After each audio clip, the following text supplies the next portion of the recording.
Before they smash you all on the big questions, have you got any clarity on what you're doing at selection? Not totally yet, because we've still got a bit to go through. Obviously, it's earlier than normal when I have my press conference, but we've still got a bit to work through with availability and who those players are. So without saying too much, that's about all I can give you today on selection. Can you give us any clarity on Scott Lawson?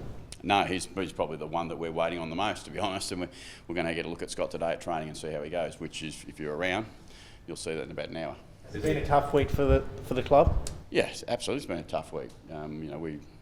We've had some issues that we'd much rather not have had, and they've certainly been dealt with the best they can possibly be dealt with. Have you done any reflection yourself, I guess, on how it all played out? Myself, I've certainly reflected as a club as a whole, and I'm a part of that, but not in the actual what was played out as far as the concussion. You go, no, I don't play a role in those parts, so I sit back for them and trust the people in place to make the decisions they did. And I think it's been really clear that Mark's made it very clear that on that occasion he got it wrong on the Leah decision. Do you think you could, in hindsight, have said something? It was there on your No, I don't wing? think so. I think that's really dangerous if a coach tries to interfere with anything medically, and I'll never do that.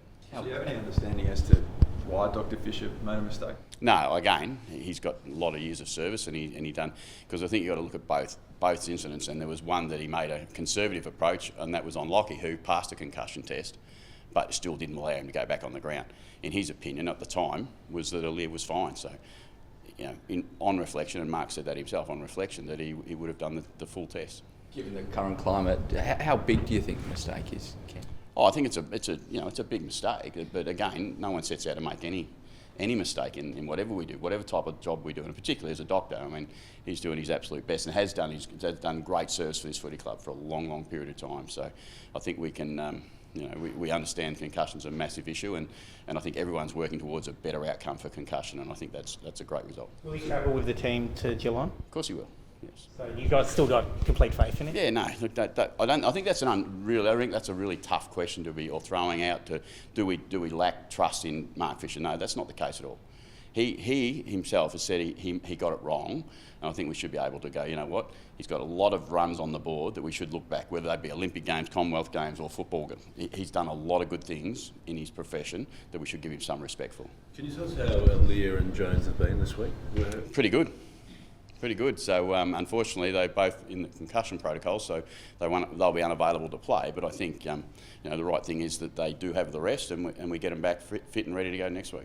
Given we had, I guess, Sam Mays' partner come out and kind of say he returned the games after suffering head nod. Do you look at how the issue's been handled by, I guess, the club over a couple of years? I think the clear point is here, as a club, we've spoken to Sam, and Sam has no issues with the way we looked after Sam. I mean, clearly Sam's still playing football, still playing SANFL football. So again, from our point of view, as I know as a club, we've reached out to Sam. So is he comfortable with the way we treated him through his time?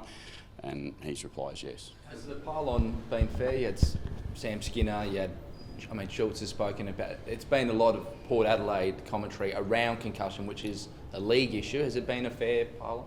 I think concussion's a fair issue to be making some noise around and being prepared to be safer with it. I think that's absolutely fair. But a lot of people are trying to do what they need to do to look after themselves. And I think from our point of view, let's almost put a line in the sand. Go, we just want everyone's safety to be the thing that we look after the most, and we do that really well. Yeah. So the idea when visit the protocols and say independent doctors are now a must.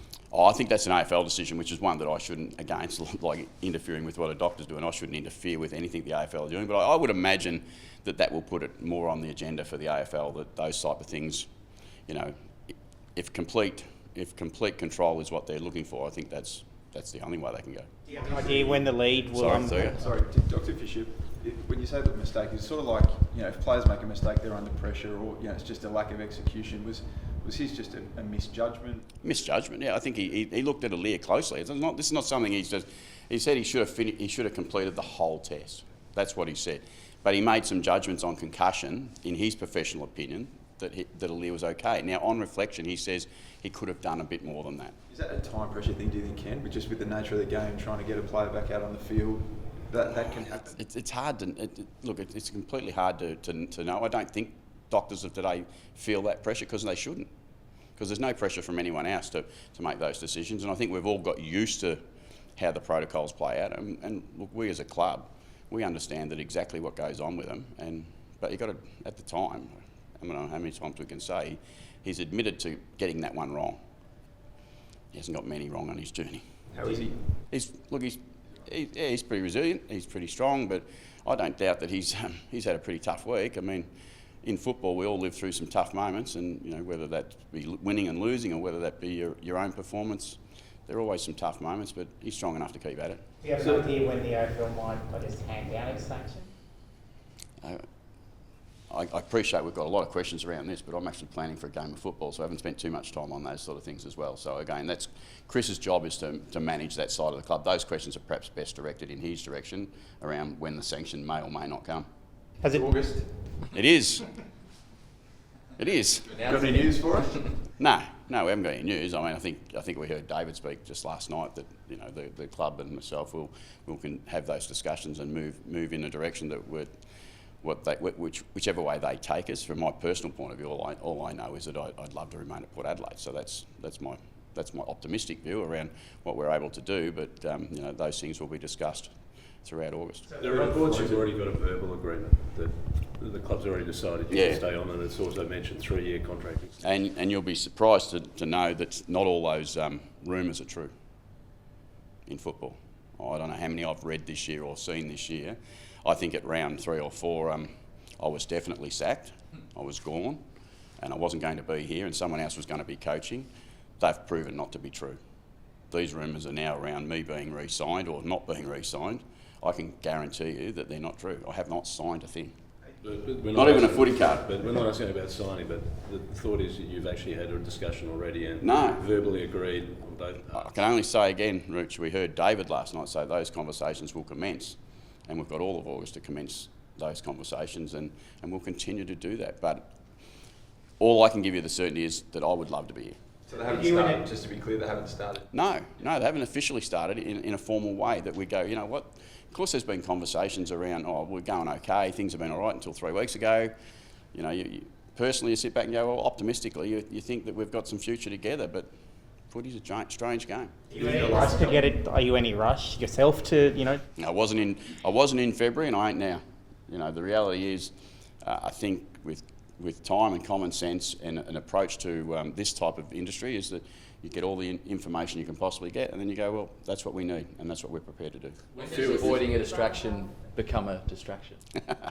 I can't answer that question. I don't think we're avoiding it. I don't think anyone's been avoiding it in any way, shape or form. I think we've been pretty mature about the way we've answered it all year, and as soon as we've got that news to give you, either positive or negative for myself, I'll be the first one to let you know. You say that you'd love to stay. Has that always been the case throughout the year, or has that been a decision you've had to come to over the last? All I would ask you is if you watch the way I've tried to perform and the club's tried to perform, what have you seen? Have you seen a person who's engaged? Have you seen a group that's engaged? My answer is yes. Ken, you've got all these issues off the field on it. 3 consecutive losses. Yeah. So what sort of pressure are you feeling now to actually deliver a result on a ground where you haven't had great results in the past? I don't think on the ground that no one's had great results. I think some ridiculous number of wins that they have down there. So look, we are feeling the pressure because we need to play well, but not because our season's in any way, shape or form in jeopardy. It's about us needing to get back to our best. The last game in the showdown, we were beaten really badly, and we were just really disappointed with that performance. It's not something we certainly liked or enjoy in any stage, but the week before that we played a super game of football.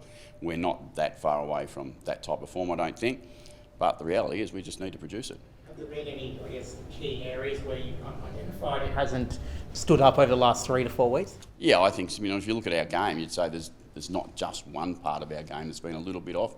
There's been 2 or 3 parts of our game that have been a little bit. We haven't been able to defend the ground as well as we have in the first, 15 or 16 weeks of the season it was.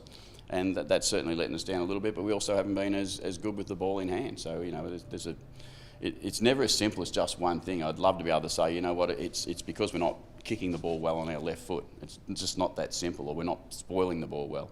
It's a connection of the team that's not quite at its best. Is there an answer to why you've created so many opportunities but not put them on the scoreboard? Well, the answer to we're happy to create the opportunities, but we haven't been as efficient as we need to be going forward. Now, some of that is to do with the opposition. and some of that is to do with the way we're using the ball at times. Is fatigue a factor, Ken? Do you think your game style is relentless? And even a few of the Crows boys sort of commented just privately that they felt you guys were maybe just a step off. Obviously, the result reflected that. But do you think fatigue in your game style is so demanding? No, well, I think no, it can't be, and no, it shouldn't be an excuse for us at all, fatigue, because we knew at the start of the year we had to play 24 rounds and then hopefully qualify, and that's what we've set out to do, and fatigue won't be. But are you feeling as absolutely best you can possibly be physically? I don't think there's a team in the competition. I said that publicly. There's not a team in the competition who I think would sit there right now and say they feel as good as they did in February. Do we take it as a lock with the issues you've got in defence that Tom Jonas returns this week? Yeah, you can be pretty comfortable that Tom will be playing. And how does he feel in the sense he's had all that time out? What's his emotions and his... Yeah, he's had a couple of games in the last month. Now we have a couple of games in the last month. Tom's been remarkable with the way he's handled things. Again, he hasn't had the perfect season that he would like to have had at the start of the year, but he's been incredible with the way he's handled all things considering what he's been through. What you've played for Geelong at Cardinia Park? It's got a long memory on it. Now, Third in the Brownlow. Fair way back. So what is it about that venue that turns it into a hoodoo venue for him? Well, it's not a significantly tricky answer to that question. They've been a bloody good team. You know, let's not go and get too much into the competition. Why has Geelong won at Geelong? Geelong's won everywhere for the last, I don't know, I think I was there in 2004. Back that far. I think they've nearly won everywhere since 2004 for a long period of time. The ground is slightly different. The dimensions are, is anyone surprised the ground's skinnier? No, we're not. Is anyone surprised that the ball gets kicked out of bounds a bit there? By both teams, not just the visiting team, by both teams. I don't think there's that big a mystery. Has there been a big work on clearances, I guess, given it kind of trended in the opposite way over the last couple of weeks? With Clearances, yeah. No, well, as I said before, our whole game, we're spending a bit of time on our whole game. We're really confident about our game. Let's not get too far down on the last couple of weeks. Let's look at things in a big picture and go, we're sitting second on the ladder. We've worked really hard to get to that position. You're never going to continue to completely win every game of football. You're never going to be at your absolute best every week. It's a pretty good footy team that we play with here, and we're pretty optimistic around what the end of the season can look like. How's Miles and his groin? Yeah, he's fine. Yeah, he'll be playing this week, so he's fine. Again, one of those players who are managing some body parts. Trav back in the 22? Yeah, Trav will be a part of the squad. Will I confirm that he's in the 22? I won't confirm that for you today.